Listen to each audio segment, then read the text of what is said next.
Well, the United States has the sixth highest divorce rate in the world, breakups that can really have a devastating effect on both the couple as well as their children. In our special series on mental health to save one life, Calvin takes a look at parent alienation syndrome, when children are turned against one parent.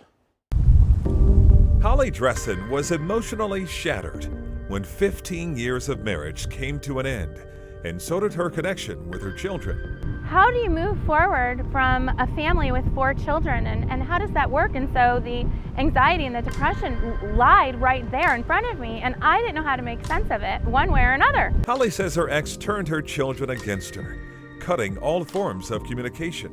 My worst nightmare, I would have never thought that I would be alienated from my children, and I didn't even know there was such a thing as parental alienation. Psychiatrist Dr. Wandalyn Peters says parental alienation syndrome was a term first coined back in the 80s. It's essentially where one parent deliberately turns the children against the other parent for whatever reason. Sometimes it's anger at perceived abandonment over the divorce, or jealousy that the other spouse has started a new relationship, straight out revenge.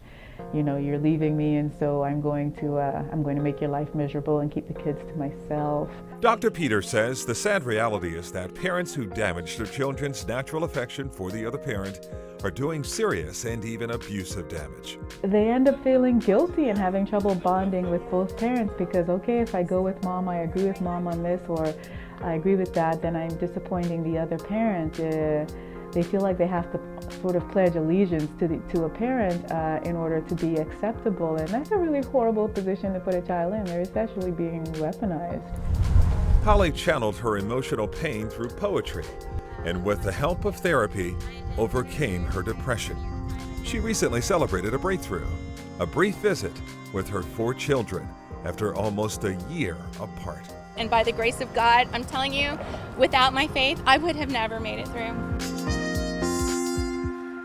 Faith goes a long way. Well, parental alienation is difficult to prove in court, but concrete evidence that the other parent is intentionally driving a wedge between a child and parent, such as emails or text messages, can bolster a case. But in the end, it doesn't matter. The parent may feel like he or she is winning when they do this, but there are no winners. No, Well, and especially the children are the biggest losers, They right? are Absolutely, caught 100%. in the middle. So is there any recourse for a parent who suspects that the other parent is intentionally poisoning their children against them? Well, the recourse is just trying to go back to court to try to prove it. But once again, if you do not keep those text messages, if you do not keep the emails, there really is no other way to do it, because it may happen over a phone call. And if that happens, well, then how do you prove that the other person is doing it? This really is a sad when wake-up those call for some children- parents no doubt out there about it. who saw that. All right, Absolutely. thanks, Calvin. Okay.